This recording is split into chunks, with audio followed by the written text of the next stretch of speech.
పట్టు స్నానం గురించి గురుగారు తెలియజేశారు. మరి పట్టు స్నానం చేసేటప్పుడు అసలు ఏమన్నా నియమాలు ఉంటాయా? ఎలా ప్రారంభించుకోవాలి? ఎలా ఉంటుంది?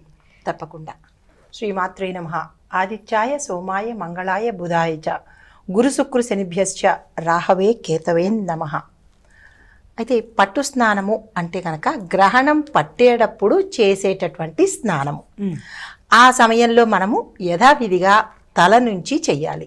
షాంపూలు ఇలాంటి పెద్ద పెద్ద లోషన్స్ కాకుండా ఓన్లీ తల స్నానము, తల మీద నుంచి స్నానం చేసుకోవాలి. ఇది తప్పనిసరిగా చేయాలి. ఎందుకు అంటే ఇది పట్టు స్నానము గ్రహణం పట్టేటప్పుడే ఎందుకు చేయాలి అంటే దీన్ని సూతకము అని కూడా అంటారు. సూతకము అంటే మనకి 3 రకాల 4 రకాల సూతకాలు ఉంటాయి.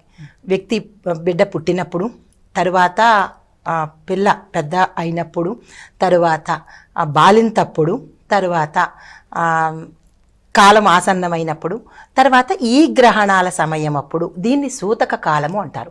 సూతకము అంటే మైల వచ్చినప్పుడు తప్పనిసరిగా మనం స్నానాలు చేస్తాము. అది పట్టినప్పుడు మైల అని మనకి తెలిసిందే. ఈ మైల అని తెలిసిన సమయమే గ్రహణం పట్టే సమయము 3 గంటల 20 నిమిషాలకు. పంచాంగాలు బట్టి కాలాన్ని బట్టి కొంచెం అటు ఇటుగా ఉన్నప్పటికీ ఈ పట్టిన సమయంలో స్నానం చేయడం అనేది విధి విధానము. తప్పనిసరిగా ప్రతి ఒక్కళ్ళు చేయాలి.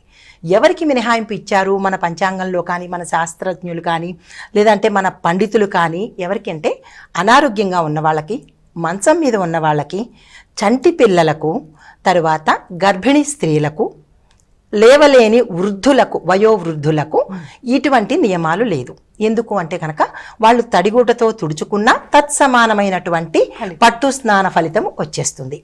తర్వాత ఈ పట్టు స్నానం చేసిన తర్వాత ఏం చేయాలి అంటే కనుక ఇందాక పెద్దలు గురువుగారు చెప్పినట్టు ఇది కామ్యకమైనటువంటి కోరికలు కోరుకుంటూ నాకు ఇల్లు కావాలి, పక్కవాడు పాడైపోవాలి, లేదంటే నాకు ఆస్తులు కావాలి, ఇలాంటి కామ్యకమైనటువంటి కోరికలు కోరుకోవడానికి మాత్రము ఈ గ్రహణాలు అనేది కాదు.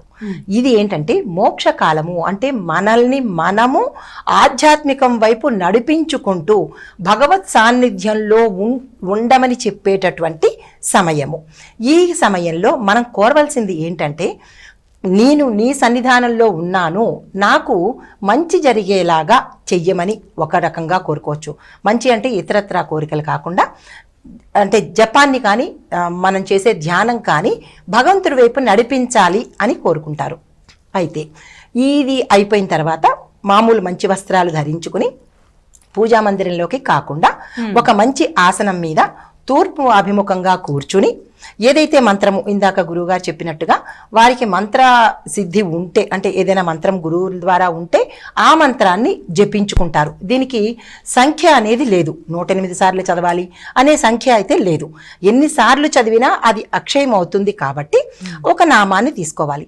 మాకు ఏది గురువుపదేశం లేదు అని అనుకున్న సామాన్యులు ఓం నమ శివాయ మంత్రం కానీ, ఓం నమో భగవతే వాసుదేవాయ కానీ, లేదు అంటే కనుక అమ్మవారిది మంత్రం ఏదైనా, లలితా సహస్రం కావచ్చు, ఓం శ్రీమాత్రే నమః కావచ్చు, మీ ఇష్టదైవానికి సంబంధించిన మంత్రాన్ని ఏదైనా సరే మనం చదవాలి. అనుష్ఠానం కాకుండా మంత్రాన్ని చదువుకుంటూ ఉంటారు.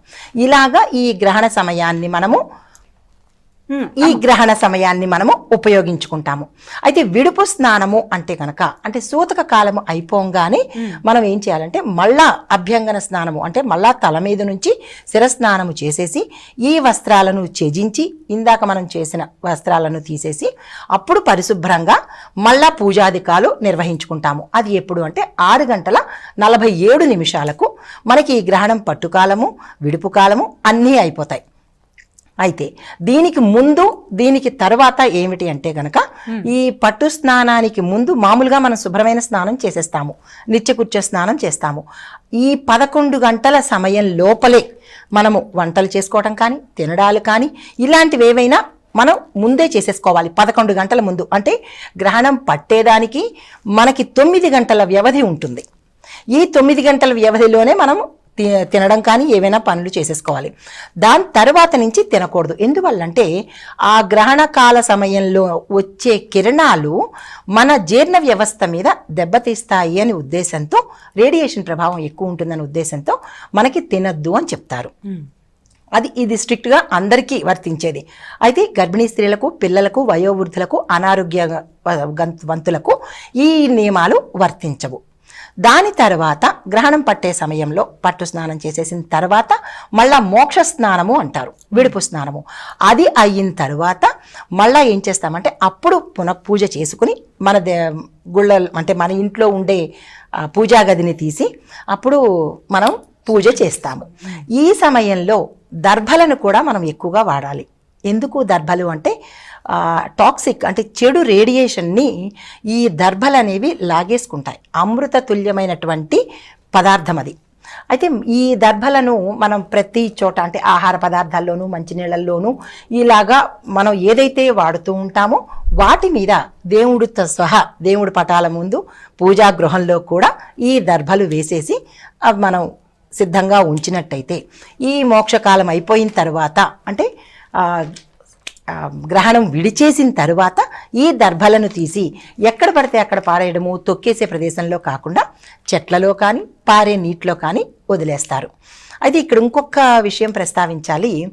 ఈ సమయంలో మనకి ఎవరికైనా శ్రాద్ధ కర్మలు కానీ చెయ్యవలసిన తిథులు కానీ వచ్చి ఉంటే కనుక మరి అప్పుడు ఏం చేయాలనే సందేహం కూడా రావచ్చు. అటువంటప్పుడు మనం ఈ పితృదేవతల కార్యాలు చేసేటప్పుడు ఉదయాన్ని విసర్జించి అంటే మనకి ఈ సమయంలో 11 గంటలు ఈ 3 గంటలకే కదా మనం శ్రాద్ధ కర్మలు అవి చేస్తాము, ఆబ్దికాలు అవిని అవి ఆ సమయంలో వదిలేసి సాయంత్రం 6:47 తరువాత మోక్షకాలం